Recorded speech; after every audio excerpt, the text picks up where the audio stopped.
The topic for discussion this morning is conflict. Conflict exists in your personal life, in your professional life, in your social life. Conflict causes companies millions of dollars, ends friendships, and ruins marriages. What if we could eliminate conflict from our lives? Huh? That would be good, wouldn't it? And I know what you're thinking. That's kind of a stretch. But hey, this is a TEDx talk, isn't it? That's my 2020 vision, Hickam, to eliminate conflict in our lives. Rob McPhillips is an author, and he tells us that if we eliminated conflict from our lives, there would be no wars, no social injustice, no confusion. But he's quick to point out that without conflict, there'd be no creativity, no new ideas, no productivity. So based on McPhillips' theory, there's two types of conflict. There's constructive conflict, the type that builds up, and destructive conflict, the type that tears down. And I believe we can eliminate destructive conflict from our lives. And I learned the secret from my father, which is really quite remarkable because he really wasn't that smart. Now don't get me wrong, I love my dad, he was a good father. Here's a picture of him in the earlier days with my two older brothers, Alan and Michael. He's teaching them how to fly a kite. I'm eating dirt. When you're the youngest of three boys, you eat a lot of dirt. And the secret that I learned from my father to eliminate conflict from my life was actually a fluke. It was by chance. You see, in the latter part of my dad's life, he was diagnosed with vascular dementia. It is the second leading cause of dementia in older Americans. And because the symptoms are so slight on the onset of the disease, the diagnosis kind of takes a long time. So by the time we realized what was going on with Dad, it was a little bit too late. He had a lot of confusion in his life. He had a lot of conflict. My mom and Dad have matching recliners in the family room where they enjoy a meal or watch television. One day, Mom was going through some news clippings that she had saved over the years when she came across Tommy's obituary. Tommy was my dad's good friend, golf buddy, good musician. Tommy had passed away a few years ago.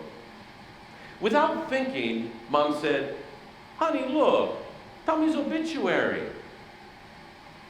My dad's face filled with disbelief. "You mean Tommy died?"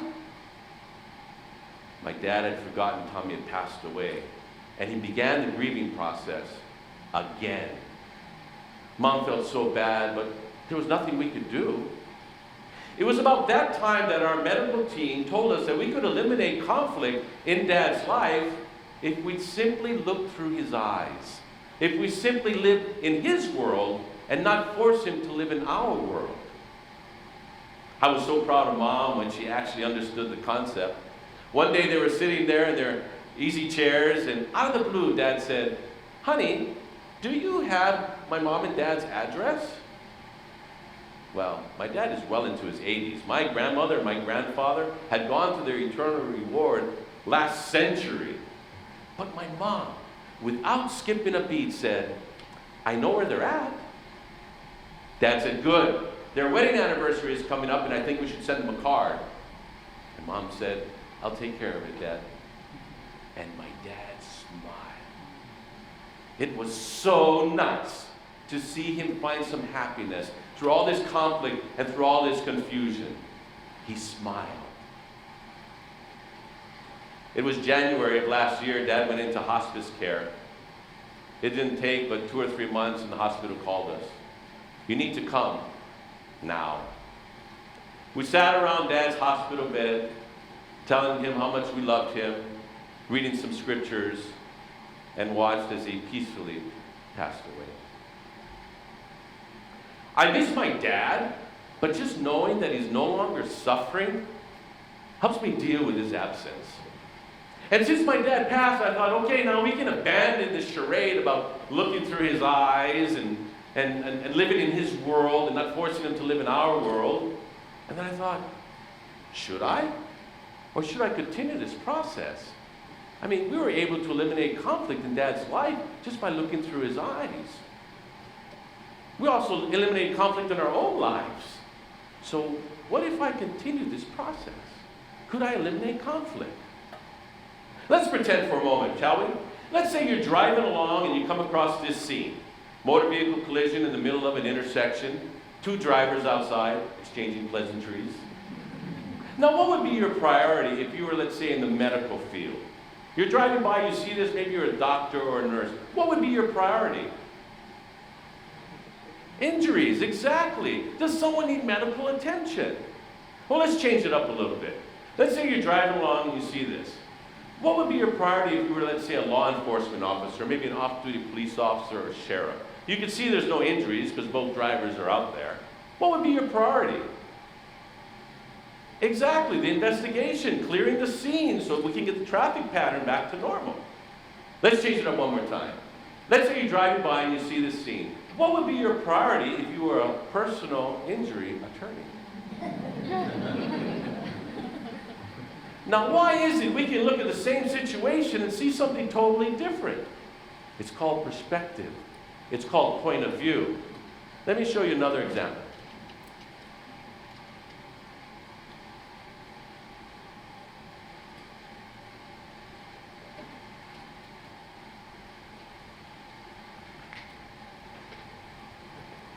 What number do you see?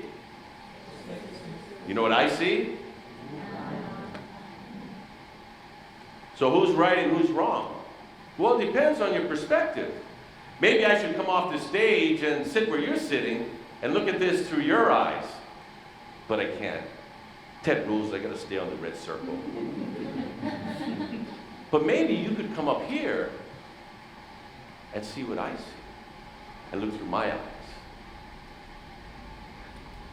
We have to add one more component to this, and that's compromise. You see, with Dad, there was no compromise. If Dad told us that the sky was purple with pink polka dots, it was, right? There was no compromise. But in order for this to work, we have to add compromise. And the best way to explain that is to play a little game. Now, when you came in this morning, you were given a pen and a little handout. One side, it has 3 C's, and on the other side, there's a grid. Now, what I'd like you to do is get your handout out and just get the grid, okay? Because we're going to play a game of extreme tic-tac-toe. Now, I'd like you to partner up with whoever's next to you. Doesn't matter if you know them or not. I know we're kind of spaced out a little bit. But just partner up with somebody next to you. Go ahead and open up your table if you need to. Now, you only need 1 grid, so whoever your partner is, just go ahead and just take 1 grid away, because you're just going to play on 1 grid, okay? Now, to play extreme tic-tac-toe is the same as playing tic-tac-toe. You take turns placing your X's and your O's on the grid. But instead of 3 in a row, you want 4 in a row, all right? And because there's 16 squares in the grid, you can continue playing until all the grid is filled, all right? Oh, one more thing. Because this is extreme tic-tac-toe, it's a timed event. You only have 10 seconds to play the game. Are you guys ready? Pens are up, and begin.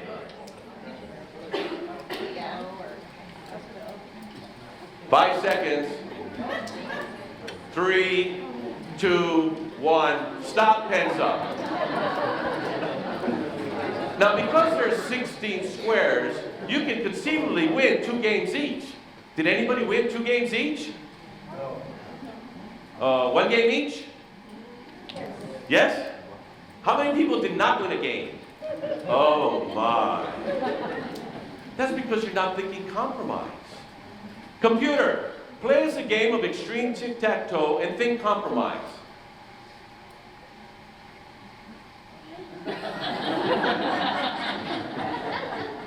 Did you have a paradigm shift? Did it hurt? Why is it in order for me to win, you gotta lose? Why can't I win some and you win some? I call it the theory of sum-sum.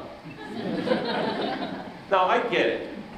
There's only 1 gold Olympic medal in a sport. I get that. And in order for an athlete to win it, another athlete has to lose. And when you think about it, isn't the silver medalist the first loser? But see, that's in competition. We're talking about conflict. And in conflict, compromise is key. So get out your handouts and flip it over so we can do the 3 C's. The first C is to change your point of view. Change your perspective. Look at the situation through others' eyes. And then you add compromise. Compromise. The theory of sum-sum. You win some and I win some. And that equals conflict elimination. There are your 3 C's. Change your point of view, compromise, and eliminate conflict from your life. So you must be thinking, oh, come on, Robert, is it that simple? There's conflict in my relationship with my girlfriend, Michonne. We're going to go to dinner. She wants to eat Italian, I want to eat Chinese. We can both see each other's perspective or point of view, and then we compromise. We go to the food court. So she can get what she wants, and I can get what I want. Too simple? We have conflict going on right now in the state of Hawaii, on the Big Island, on Mauna Kea. There's a group of folks that want to build a telescope on top of that mountain. And there's another group of folks that say it's sacred ground. You can't go up there. So they block the roads so the construction equipment can't go. There's your conflict. I'm thinking maybe they can see each side of the perspectives, but there's no compromise. And without compromise, the conflict will never end. North Korea is heavily sanctioned by the world. Why? Because we don't want her to have nuclear weapons. Now, I don't know if North Korea and the world can see each other's perspective, but does anybody else see a compromise here? Now look, I don't know if this simple formula is going to end conflict in the world or conflict in the state of Hawaii, but I'll tell you one thing. If you follow this simple process, you can eliminate conflict in your very own life. And doesn't it just start with one person? So remember, change your point of view, compromise, and conflict will be eliminated from your life. That's my 2020 vision, Hickam. Thank you so very much for coming. Aloha.